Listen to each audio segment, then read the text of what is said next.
Hello everybody, welcome back to Dude Ranch DIY. My name is Jake. And I'm Chris. And we are out here in the woodyard. And if I flip the camera around, we have a barking dog and a trailer filled up with cut up rounds of, I believe it's mostly ash. Sean, my neighbor, brought us another load, and as you can see here, it is chock full. I see a little bit of maple, a couple pieces of red cedar in there, but we'll have to weed those out. So what, we're gonna dump it and we're gonna try and split because we got to get the trailer empty to start splitting. We tried backing it up in between these telephone poles here, which we were using to cut logs on, and the thought process is that if we dump it within the telephone poles, maybe we'll kind of contain the dump and serve as like an avenue to kind of push all the rounds closer to the splitter, because we're gonna be, you know, dumping it here. Here's the telephone poles and there's the splitter, as you guys know. So we're gonna do a big fat dump and get back to it. Contact.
That was pretty good.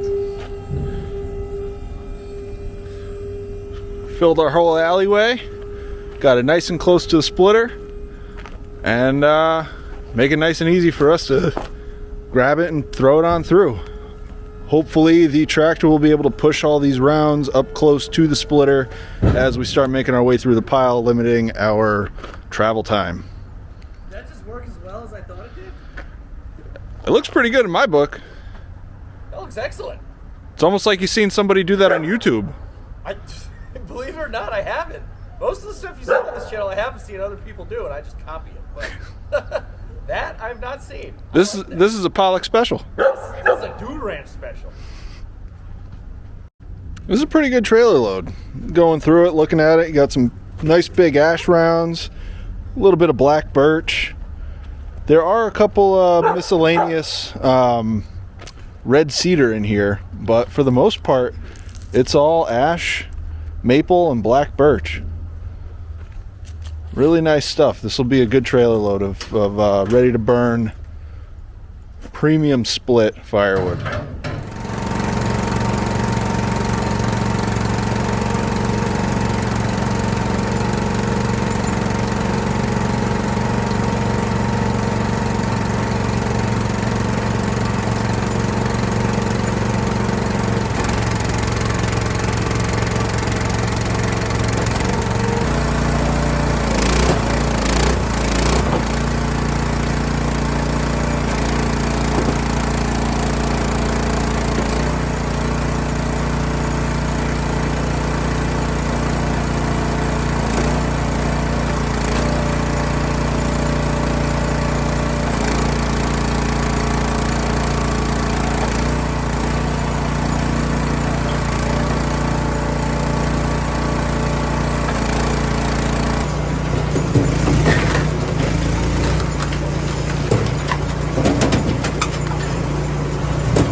Alright guys, so we were moving and grooving right along, making a good dent in this pile.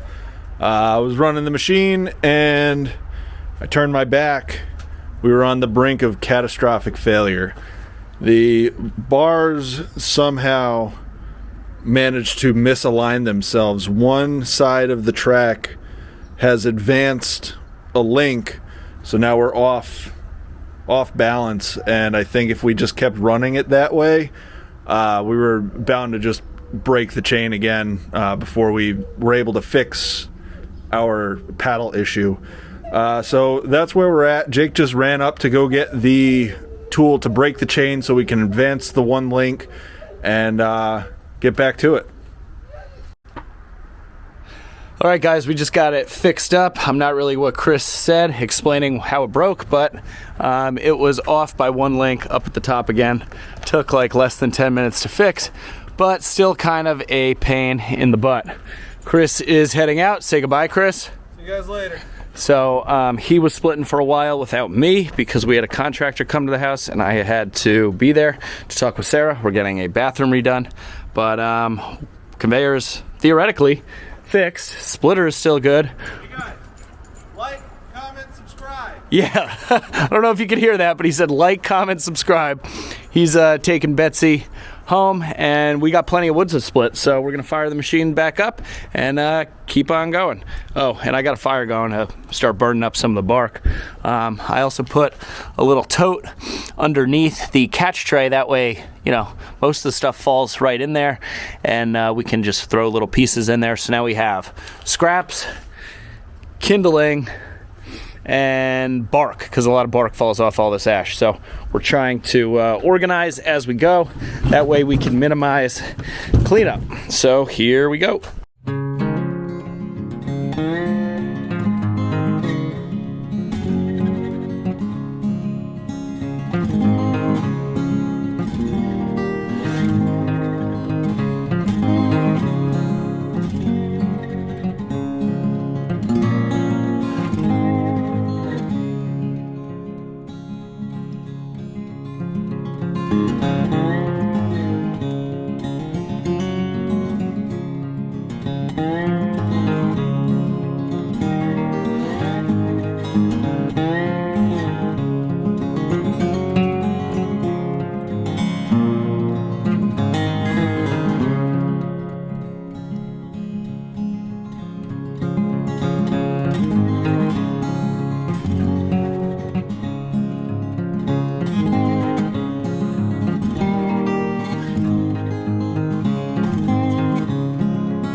Alright guys, we put a solid dent in the pile here. I'd say we got probably about half, maybe a little less than half split up. The trailer appears at least to be about half full. Let's walk around to the back here. Yeah, trailer's about half full. So probably like one or two more setups to, you know, pull it forward a little bit. But that's, you know, went pretty well. Between Chris and I basically didn't even really split together.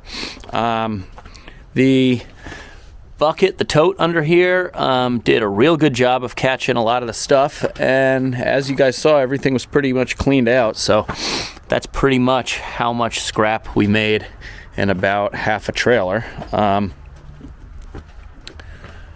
But yeah, like I was saying, Chris and I were basically splitting by ourselves because we only split for about, I don't know, 20 minutes or so together. And then the contractor came. I had to go inside and talk with them and Sarah, make some final decisions, because they're going to be starting like mid-April and we have to order some stuff. So that was crucial that I had to go. And then Chris had somewhere to go pretty much as soon as I got back, and we fixed the conveyor issue. Luckily, the conveyor issue was just, you know, I don't really know what Chris said. I didn't watch the footage, but it hopped a tooth again. It did that a couple videos back, and we just basically had to break the chain, move it forward, like literally one link, and then put it back together. So all in all, maybe about 10 minutes of downtime there. So yeah, we'll probably pick back up on this in the next day or so. They're forecasting rain towards the end of the week, so I'd like to get all this stuff split up and stacked if possible. So yeah, that's gonna pretty much wrap up this video. Again, just a reminder, Northeast Arbor Expo, Chris and I will be there. It's in Springfield, Massachusetts. We are going to be there Friday, March 31st, just walking around. We're not going to be at any like booths or anything. We're not that famous. So if you guys are in the area and would like to attend, it should be a pretty cool show. Lots of big equipment and stuff, and I think some firewood companies are going to be represented there this year as well. So if you see us, say hi. As always, guys, if you liked the video, give it a big thumbs up. It doesn't cost you anything, helps me out immensely. Subscribe to the channel if you would, or if you haven't done so already, because I'd love to hit that 10,000 mark in the next month or so. Questions, comments, or feedback, throw it down in that comment section. But for now, I'm Jake. This is Dude Ranch DIY. Thanks so much for watching. We'll see you here next time.